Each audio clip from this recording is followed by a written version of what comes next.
Alright, so I forgot that yesterday was Saturday and I agreed to help somebody do some Node.js stuff and get started. So we're gonna just do a recording today. I'm gonna let them know. Um,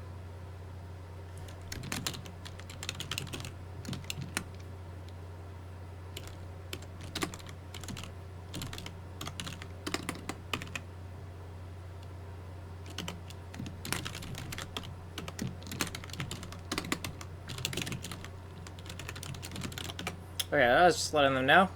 Okay, so what does it take to get something on Heroku? Well, first thing is we're gonna need to create like a repo or whatnot. So Windows E key to open up your Explorer, right? And I'm going to put this in my repo drive, and I have actually a place for it. So I have a GH is for Git Heroku. And I'm going to say I need a folder called like Node.js Practice. So Njs Practice. That's not how you spell practice. Hold on. So Njs Practice, like that. And this is where we are going to put all of the different projects for our practice, because I feel like I'm just going to keep on practicing and practicing, and I want to keep it all consolidated in one nice place. Also, if you notice the screencast here, what you were looking at is one monitor, but it's a long vertical monitor. I guess for the sake of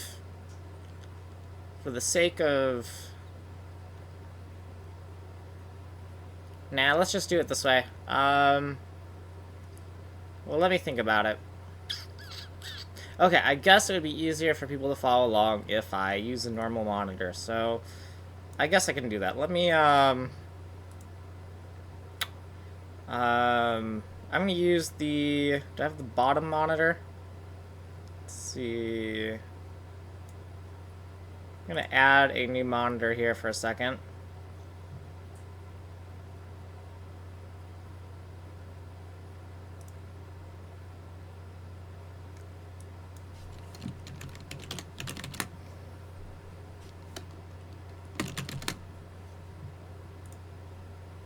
Okay, bottom monitor. And I'll try to do everything on the bottom monitor for this kind of series here. Okay, so we're gonna make a new folder, and we'll just call it, I'm just gonna call it O1, because I'm just gonna keep on making repos over and over again. And so this will be my Node.js practice O1. And then in here, we're gonna do git bash here. And then we'll just do like a git init dot to create a new repo. And there's nothing in there. What we could do is we could do touch and readme.txt just to create a readme file. And then I believe you could do something like cat, and then this is a readme file for node.js practice. And if we do that and use that operator, I believe we can just pump that text into readme.txt like that. And I guess, oh, you know what? I think it's echo. Let's try that again, but with echo. And if that doesn't work, then I don't know what I'm doing. Echo. Okay, so ls. Okay, we see the readme. And if we do cat readme.txt, that's going to tell us what's inside of readme.txt. Okay, yeah, so now we can see the contents. Okay, I'm going to clear the screen. And let's do a git add dot to add all the files. Do a git status to see what we have. And we have that new readme file. So we'll do a git commit dash all with M for message, and then we'll type a message. First, I'll just say my first commit, whatever, doesn't really matter. Okay, then we'll look at a git status really quick. Okay, everything looks good. So I'm going to clear the screen. I'm going to put this terminal over somewhere else right now. So we have this like repo, very basic. but we also need to get this up on GitHub, right? So let's get this on GitHub first. So I'm gonna go. Let's see. I'm gonna open up a Torch browser really quick. I've been using Torch for work lately. A lot of times I use Chrome. They're both very similar. Torch is a Chromium-based browser. And we're just going to go to GitHub here. GitHub.com. I'm going to close all this. Okay. And then in here, what we're going to do is we're going to just create a new repository. And I'm just going to call it like Njs Practice. Practice 01 for our, and I'm just going to say where it is on my personal machine. So I'm going to copy the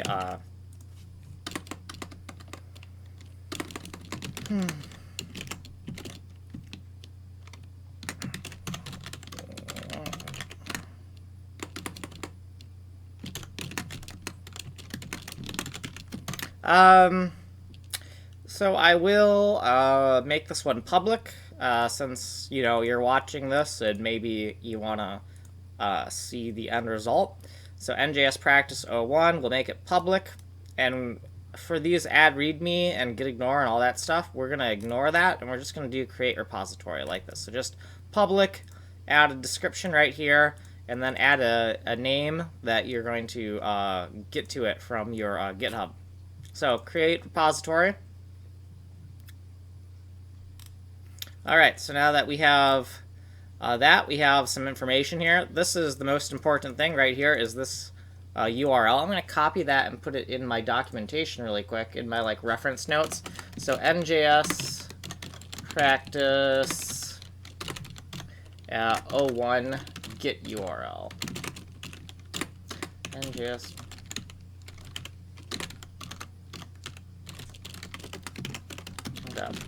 And the reason why that is most important is because after we take this URL right here, copy that, we can go back to our Git terminal.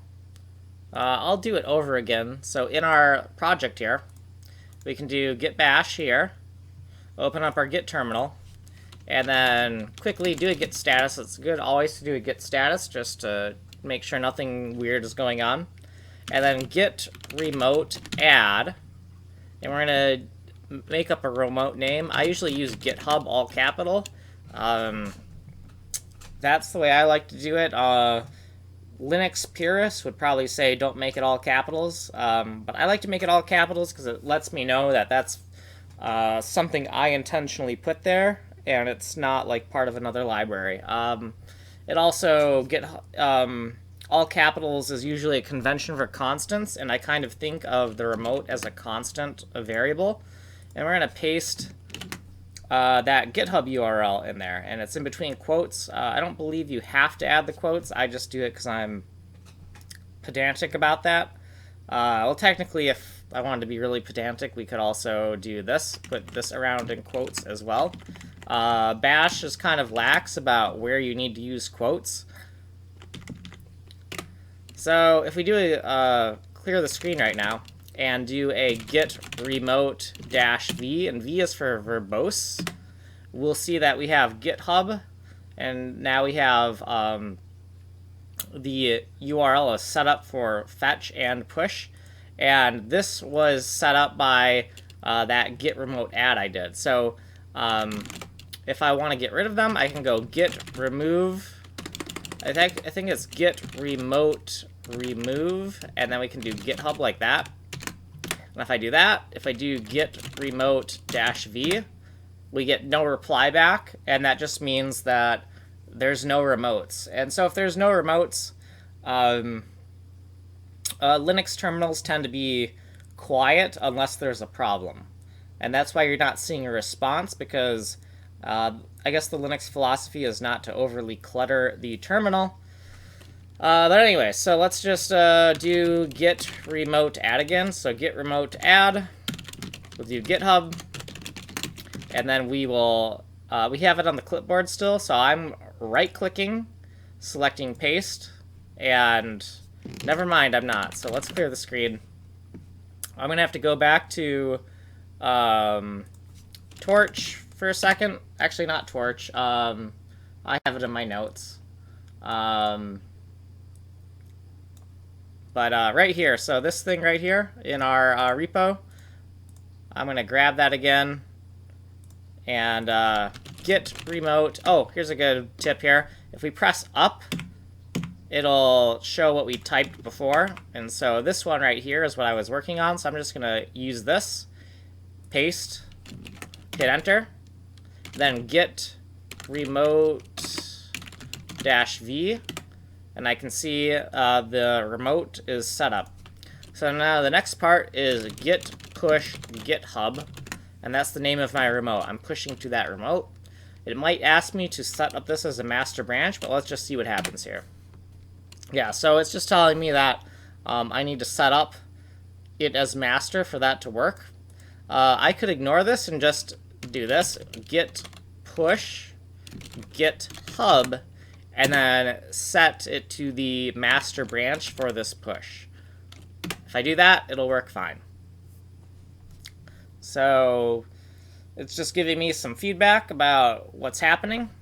And now that that is done, if we go to our GitHub and we refresh, we're going to see that we have the readme.txt here. And if we look at it, this is a readme for Node.js Practice. Okay, so now that we have that, what's the next step? So the next step is we need to go to Heroku. So www.heroku.com. And you need to get an account here for us to follow along. But I'm actually not going to do anything in Heroku, like on the website. I'm going to do it from the command line.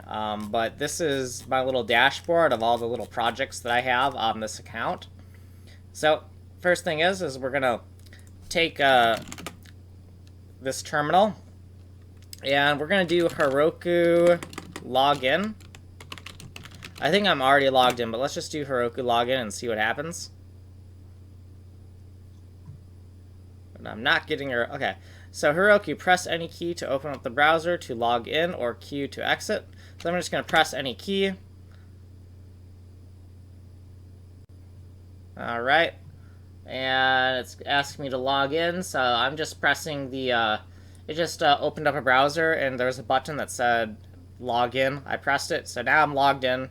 A lot easier than it used to be. So I'm logged in as heavymetalcookies@gmail.com. All right. I don't really need to do anything here right now.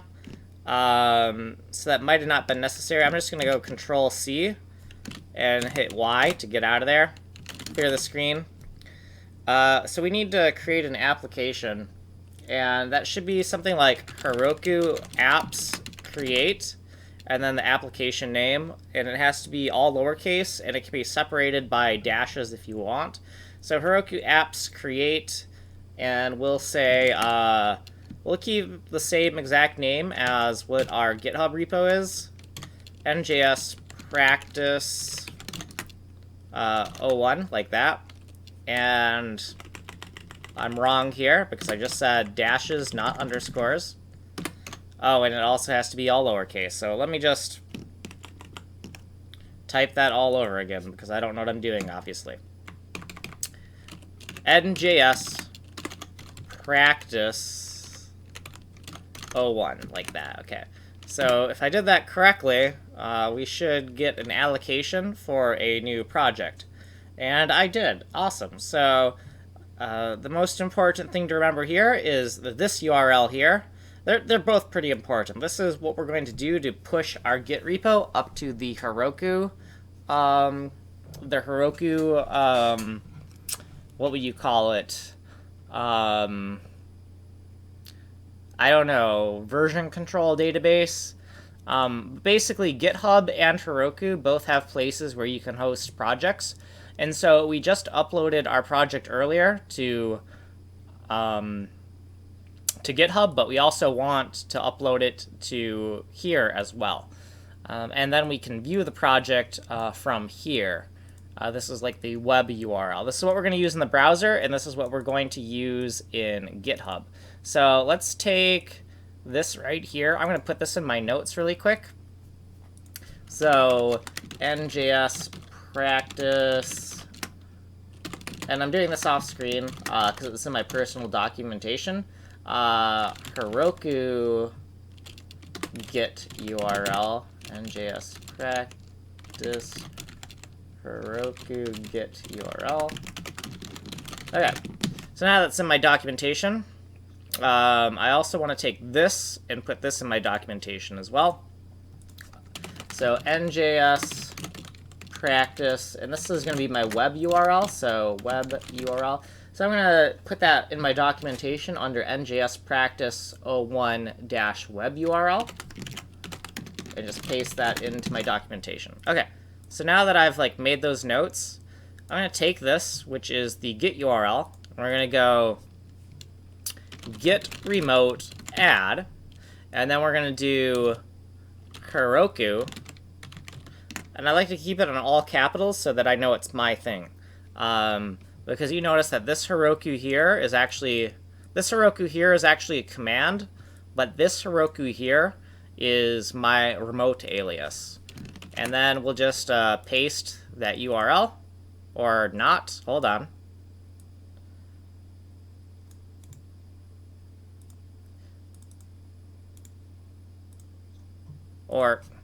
So I guess in the Git Bash terminal, when you select text like this, I think it automatically copies it to the clipboard, and that's why things are being kind of weird. So let me try this one more time.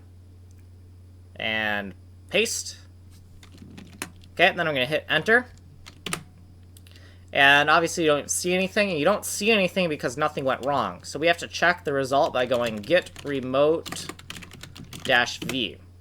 And now I can see I have Heroku, all capitals, and then I have these lowercase Herokus, which is the Herokus that were automatically set up for me by Heroku apps create here. And I'm going to say I don't like these. I'm going to stick with the all capitals version. I don't need these two aliases for the same exact URL. So I'm just going to go git remote remove, and I'm going to take the Heroku and just remove it. And then git remote-v, V for verbose. And now I have GitHub and Heroku in all capitals. That's good. So the next part is we want to do a git push and Heroku, like that. And, oh, sorry, git push Heroku master. My bad. So now it's pushing up to Heroku. Now you notice that we're getting some rejections. We're getting some problems here. Now the problem is that we don't have any code in our project yet, and Heroku, let's see, Heroku basically is going to check the contents of your project, and if it finds it finds a compile time problem, like a project setup time problem, it will refuse to allow you to push to the repository on Heroku. Everything in Heroku you do is done through version control. So we need to add some code to actually get something up on Heroku. If we look at the default stuff that's on Heroku right now by taking this URL, let's take this URL and see what's up there right now. So I'll move this over to the side, and we'll just paste this into our URL here. And we see, welcome to your new app, right? It's just a page, but we don't have anything here yet. And we need to add some code to get something there. So with that, we're going to have to go into our project and just create a new server.js. So this is going to be a Node.js project, and the minimal way to do this is create a server.js, and Heroku will look at all the files in the root directory of your project, and if it sees a server.js, it'll be like, server.js, this must be a Node.js project, and then it will do the proper deployment steps to run your server.js file. So let's open this with Notepad++, and then I'll drag this down here so you can see it. So we want to create a server and then just send back a response, just to see that we can just do anything. So the first thing is we need const port equals env dot, actually it's process.env dot port, like that. And then we need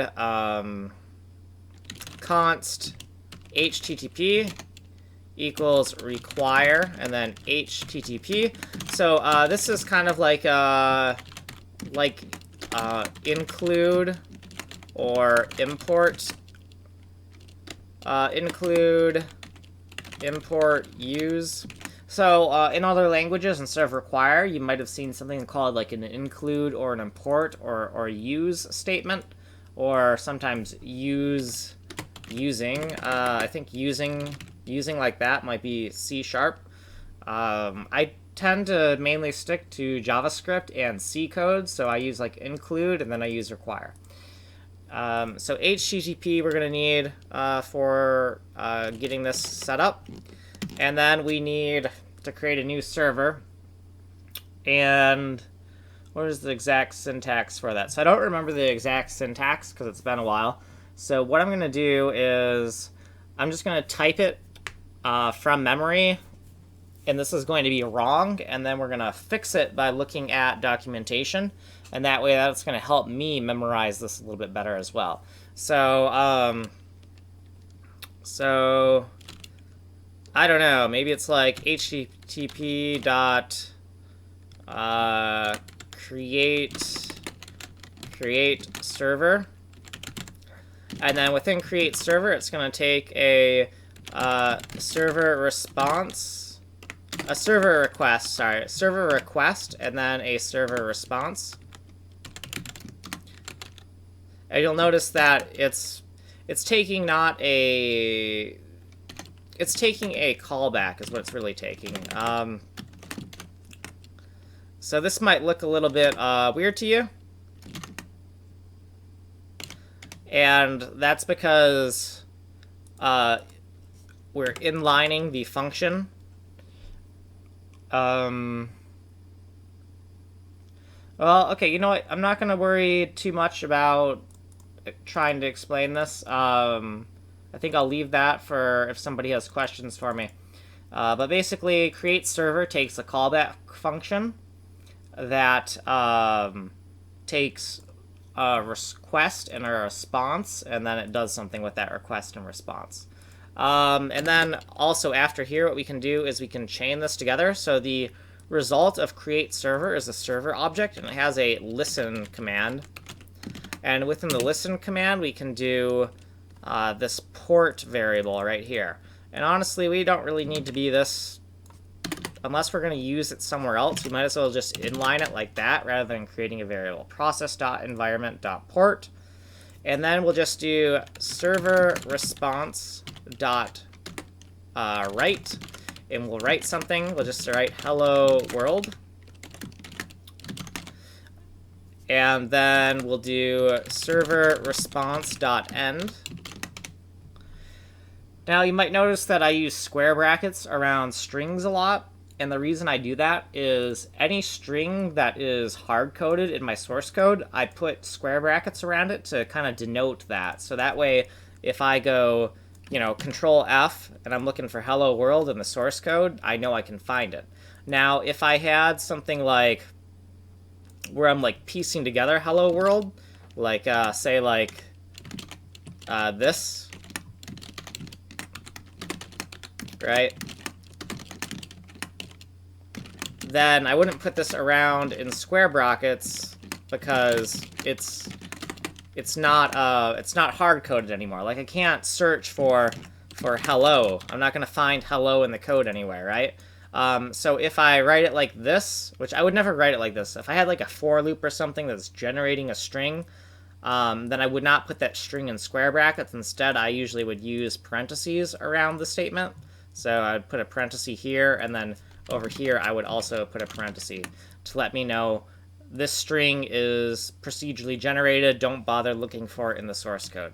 That's just a habit I do. Anyways, just to explain why I do that, you don't have to write it that way. If you don't want, you can just remove these if you want. They aren't necessary, but you'll see me consistently doing that everywhere for that reason. Okay, so with this, that should be the minimal we need to get started, and I could be missing something, but let's just give that a shot and kind of see like what did we screw up, and then kind of work from there. So if we go over here, I'm going to clear the screen, and I'm going to hit up a few times. So I have git push heroku master. That's the one we wanted to work with, and we're just going to see if I'm missing anything. Okay, so no default language could be detected for this app. So that could be because we are missing a JSON file for npm. What is it called? It's called something or other .json. Let's if I look at one of my other projects really quick, if I want to cheat, which I think cheating is okay. We're not in school, so if you have done this before and you have notes, then, you know, do it. So if I go on GitHub, I can just reference one of my old projects, and if we look at one of my original Hello World programs, we can see what we have here. What's the minimum? So the minimum, this is actually more than the minimum is needed. But I see it's package.json is what we need, is what I'm missing. And the package.json doesn't actually have to have anything in it. It just has to exist. So I was wrong about just having server.js in there for Heroku to know that it is a Node.js project. You also need a package.json. So let's do that really quick. So let's so we could right click and go, you know, new text document, right? And then we could just name it like this, package.json, like that. But we're not going to do it that way. Well, I want you to kind of learn how to do things on the terminal. So I'm going to delete that, and I'm going to show you how to do that on the terminal. So I'm going to close this. So from this folder, we're going to right click. We're going to select git bash here. And then within here, we can do touch. And then we can do, well, actually, let's do ls first to see what's in here, right? So we have a readme.txt and a server.js. And if we do touch and package.json, touch will create the file if it doesn't exist. And you can see it just popped up right there. And if we do ls, you'll also see it in the terminal, right? So there is our package.json. So now we can echo some contents into that, and all we need to do is echo this into it. I don't know if that'll work on the terminal or not, but let's just see if that works. And we'll put that into package.json, and then we'll cat package.json to see if the contents are in there now. And so that looks about right. We can take a look here and make sure it's correct. So we're going to right click, open with Notepad++. And yep, so we have our package.json. It has an extra line in it for some reason, probably something I don't know about Bash. I'm just going to remove that extra line. It shouldn't matter either way, but just in case it does, I'm going to remove it. So all we have is this. So this is an empty JSON object is what you're looking at. So you cannot keep the file blank. It has to at least have this in it. So after you put that in there, let's give the project another run here. So I'm going to do git bash here. And now I'm going to do git status. This is a good habit to always do git status. And I can see the new files. So I need to do a git add dot. And I totally forgot about this, so it's a good that I did a git status first. So git add, and then git commit -am for add, and then m for message. And we'll just say package JSON is really the only thing we really added. A lot of people tell you it's important to put why you did something in the commit message, not what you did. You know what? I'm not that strict about it. Just put a short message that'll remind you what you did, right? This is for you. If you work on a team, they might have some other rules about what your commit message should be, but just make a commit message that works for you. You know, do whatever works for you. This is just about getting code working. First priority, get code working. Everything else is a second priority. You need working code. If your code's ugly, ugly code is better than non-working but broken, non-working pretty code, right? Like, nothing else matters if the code doesn't work, right? So let's try a git push heroku master. We're going to push those changes up to heroku. And let's see, that's looking good so far. Okay, build succeeded. Okay. So this doesn't mean, so just because everything looks good here, there could still be like a runtime error. Like, I don't know if I screwed up the syntax. I tend to make a lot of stupid mistakes. So we can take this URL right here, which is the web URL, and we can copy that to our clipboard. And then we can just paste that and see what we have. Oh, awesome. So we have hello world. Awesome. So that's kind of the start of how to get started. So we can get into like displaying different web pages and whatnot. But that's kind of the rough, like, bare bones, minimal hello world, right? For getting started with Node.js on Heroku. But yeah, so now we have this like little URL that you can go to, and let me just put that in here, so you know, to prove that it is up and running. You know, if you actually type this in to Heroku, you're gonna be able to see that. Now, this Njs Practice 01 is unique to Heroku. So if you cannot use this name anymore because I've taken it. So you know what I'm also going to do? I'm also going to create all the way to 10 before I close this stream. In case somebody else tries to take those names, I would like to at least have 10 of them.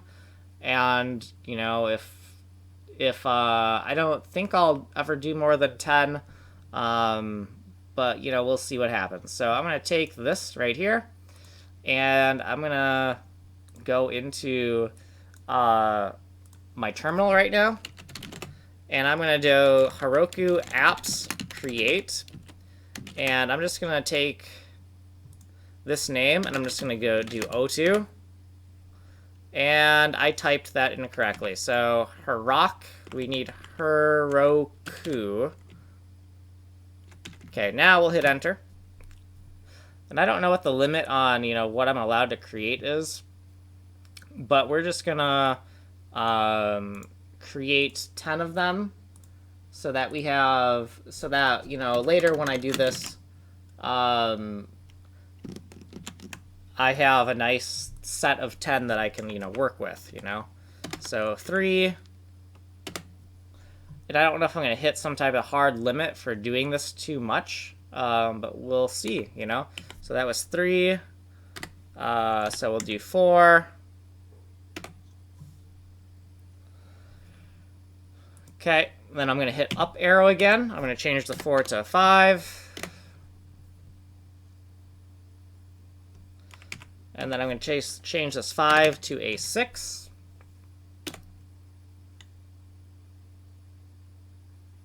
Okay, so you've reached the app limit of 5 apps for unverified accounts. Delete some apps or add a credit card to verify account. Okay, so it looks like you can only have 5 accounts.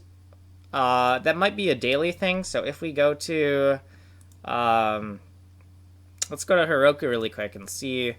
So I have 2 accounts. I think one of them is verified and the other one may not be. So I don't see my Node.js stuff here, and that's probably because, yeah, so if I sign out and I go into heavymetalcookies@gmail.com,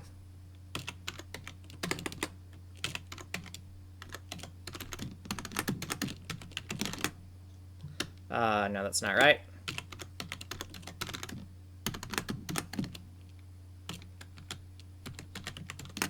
Okay, so if we go into my account, we'll see 1, 2, 3, 4, 5. So I have these other projects. So I'm gonna guess that that maybe that's like a daily limit or something. But you know what? 5 accounts is good for now. I'm not gonna worry about making 10. I would guess, you know, if you're watching this and you want to follow along, just please don't take these names. Like, please don't take 6, 7, 8, 9, 10, because that's just going to make it, you know, harder for me to help you learn this stuff. You know, if you do, well, you're an asshole. But I can't stop you. And it's really not worth it, because, you know, I'm not going to... It's going to annoy me, but it's not going to be enough to, like... I'm not, like... You can't hold it for ransom, because I'm not really going to, like, want to pay for it. It's not that important to me. It's just going to annoy the hell out of me. But, you know... But anyways, so... You know, if this interested you, and you think you want me to walk you through this in, like, a one-on-one session that we'll do on, like, a live stream where I'll just talk to you, you know, let me know. Otherwise, sorry that I missed yesterday. We were talking on Facebook, and I didn't even realize that it was Saturday when we were talking, and I try to limit my Facebook time to only, like, 15 to 30 minutes, so I just was in the habit of just jumping off of Facebook, and I sometimes do that in the middle of conversation. So sorry about that. So I'm going to upload this to YouTube. Hopefully this will help you.